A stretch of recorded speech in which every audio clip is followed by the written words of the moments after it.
Hello friends, आज का ये वीडियो बहुत ही ज्यादा इंटरेस्टिंग और नॉलेजेबल होने वाला है क्योंकि आज के इस वीडियो में हम बात करेंगे कि गर्मियों के दिनों में पीरियड्स के दौरान हमें कौन कौन सी प्रॉब्लम्स होती है और उन प्रॉब्लम्स के कौन कौन से सोल्यूशन है, इसके बारे में आज बात करेंगे।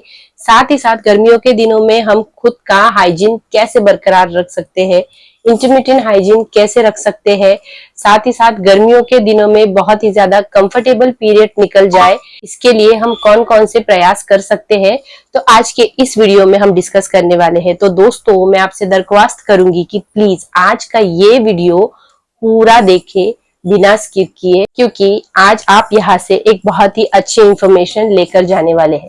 तो चलिए शुरुआत करते हैं आज की इस बेहतरीन वीडियो की। गर्मियां बढ़ते ही कई सारी परेशानियां शुरू हो जाती है। विशेषतः महिलाओं को गर्मियों के सीजन में पीरियड्स के दौरान बहुत सारी प्रॉब्लम्स झेलनी पड़ती है। महिलाएं पीरियड्स के दौरान अच्छी तरह से हाइजीन मेंटेन नहीं करती है तो उन्हें बहुत सारे परेशानियों का सामना करना पड़ सकता है, जैसे कि खुजली, रैशेस, जलन और इंटरमिटेंट एरिया में बहुत ज्यादा अनकंफर्टेबल फील होना। ऐसे में बहुत ज्यादा जरूरी हो जाता है कि महिलाएं और लड़कियां अपनी हाइजीन का अच्छी तरह से ध्यान रखें, हाइजीन बहुत अच्छी तरह से मेंटेन करें। कई सारी महिलाएं और लड़कियां पीरियड्स के दौरान पैड्स यूज करती है। आइडियली हर 5 घंटे में हमें पैड रिमूव कर देना चाहिए और नया पैड यूज करना चाहिए, लेकिन कई सारी महिलाएं ऐसी है जो 24 घंटे में सिर्फ 2 ही पैड यूज करती है।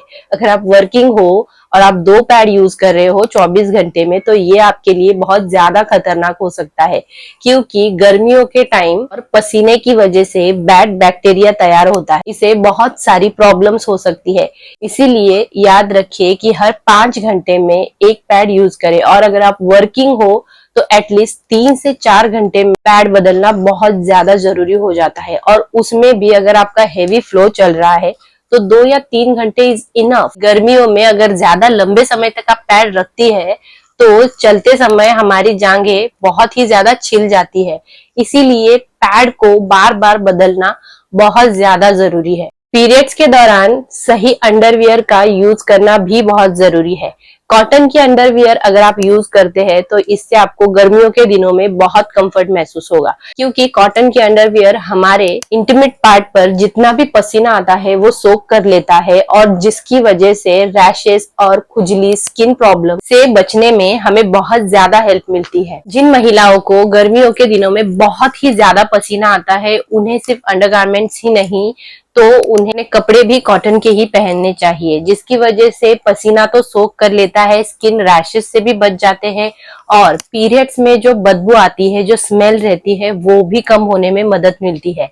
साथ ही साथ आप एक और चीज कर सकते हैं, अपने इंटीमेट पार्ट को बार बार धोते रहिए। गुनगुने पानी से जरूर धोए। अगर गुनगुना पानी नहीं है तो आप सादे पानी से भी धो सकती है। पीरियड्स के दौरान अगर आप 2 से 3 बार अपना पैड चेंज कर लेती है, कम से कम 2 बार अपनी अंडरवियर चेंज करते हैं, और दिन में जब जब आप यूरिन पास करने के लिए जाए तब तक अगर आप अपनी वजाइना को साफ करती है, तो जो पीरियड के दौरान गंदी स्मेल आती है उससे भी आप बचती है। और भी कई सारे पीरियड्स में प्रॉब्लम्स होते हैं, वजाइना की हेल्थ खराब होने के डर रहते हैं, उनसे भी बचने में बहुत ज्यादा हेल्प हो जाती है।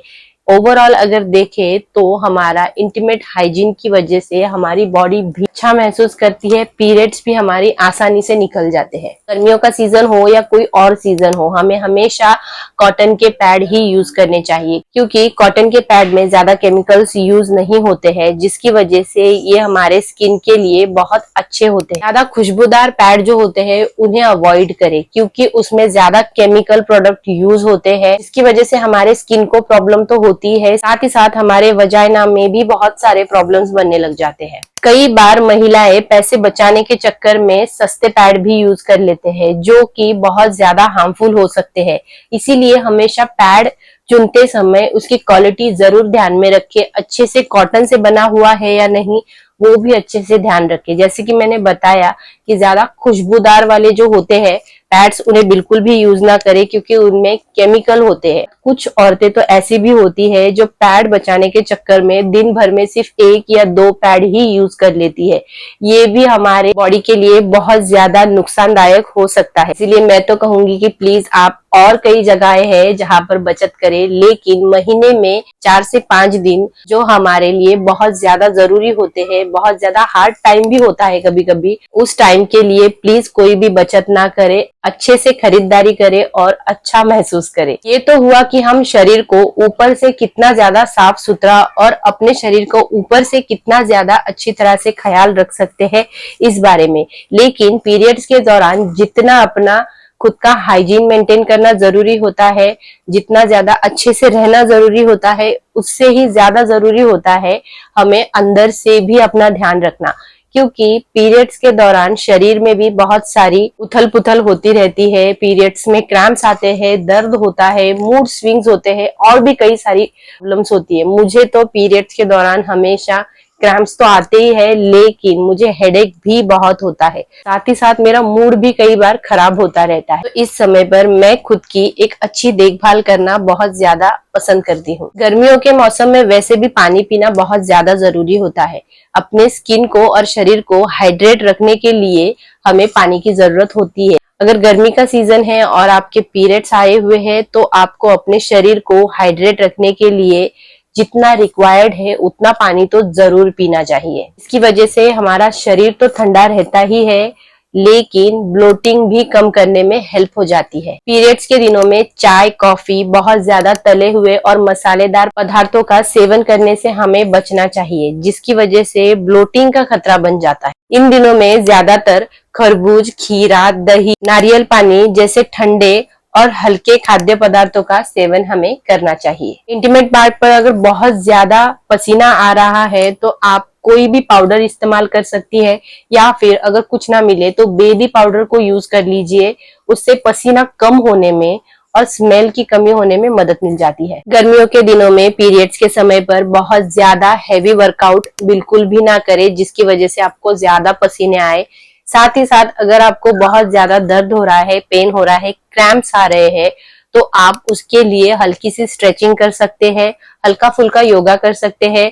मूड अगर ज्यादा स्विंग हो रहा है तो मेडिटेशन कर सकते हैं, जिसकी वजह से आपका शरीर और आपका मन शांत रहने में और दर्द कम होने में भी मदद मिलती है। पीरियड्स के दौरान अगर बहुत ज्यादा दर्द हो रहा है तो इस दर्द से बचने के लिए भी आप कुछ घरेलू उपाय है जो कर सकते हैं। आप अपने घर में मौजूद अदरक और शहद की चाय बनाकर पी सकते हैं, या फिर दालचीनी दर्द कम करने में मदद करती है तो इसकी भी चाय बनाकर आप पी सकते हैं। इसमें एंटी इंफ्लेमेटरी गुण भी होते हैं, जिससे हमारे शरीर को और भी ज्यादा फायदा मिलता है। आप अपने पेट पर गर्म पानी की थैली रख सकते हैं, या फिर किसी भी बोतल में पानी भरकर उसे भी अगर आप अपने पेट पर रखते हैं, थोड़ी सी सिकाई करते हैं, तो उसकी वजह से भी पेन कम होने में मदद मिलती है। आपके घर में सौंफ है तो उसे भी उबालकर उसकी चाय बनाकर पी सकते हैं, इससे भी क्रैम्प्स कम होने में मदद मिलती है। नारियल के तेल से हल्का हल्का मसाज भी कर सकते हैं, जिससे आप रिलैक्स भी फील करेंगी और दर्द कम होने में भी मदद मिलेगी। पीरियड्स के दौरान अगर हद से ज्यादा दर्द होने लग जाता है तो इसके लिए कोई भी घरेलू उपाय ना करे, सीधा अपने एक्सपर्ट या डॉक्टर के पास जाए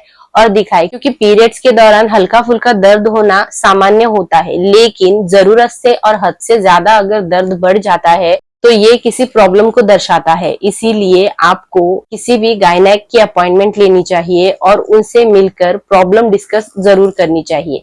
साथ ही साथ अगर आपको बार बार रैशेस हो जाते हैं तो उसके लिए भी आप एक अच्छे डॉक्टर की सलाह जरूर ले। कोई भी चीज अगर हद में हो तो वो एक नॉर्मल बात हो सकती है, लेकिन हद से ज्यादा प्रॉब्लम बढ़ जाती है तो उसके लिए हमें हमारे डॉक्टर की सलाह लेना बहुत जरूरी बन जाता है। चलिए, तो मैं उम्मीद करती हूँ कि आज का ये वीडियो आपको बहुत अच्छा लगा होगा। अगर अच्छा लगा है तो प्लीज चैनल को सब्सक्राइब जरूर करें, साथ ही साथ अपने परिवार और दोस्तों में इस वीडियो को शेयर भी जरूर करें, ताकि एक अच्छी इंफॉर्मेशन अपने दोस्तों और परिवार को भी मिल सके। और अगर वीडियो में किसी भी प्रकार की कमी लगी हो या फिर कोई टॉपिक रह गया हो तो उसे कवर करने के लिए मुझे कमेंट सेक्शन में जरूर बताएं। आप नेक्स्ट वीडियो कौन से टॉपिक पर चाहते हैं ये भी मुझे कमेंट में जरूर बताएं, ताकि मैं अपने रिसर्च के थ्रू आपके लिए अच्छी और रिलायबल इंफॉर्मेशन लेकर आऊं। तो चलिए आपसे मिलती हूँ अगली वीडियो में। तब तक के लिए मैं चाहूंगी कि आप और आपका परिवार हमेशा खुश रहे और हेल्दी रहे। आप अपना ख्याल रखें। Take care. Good bye.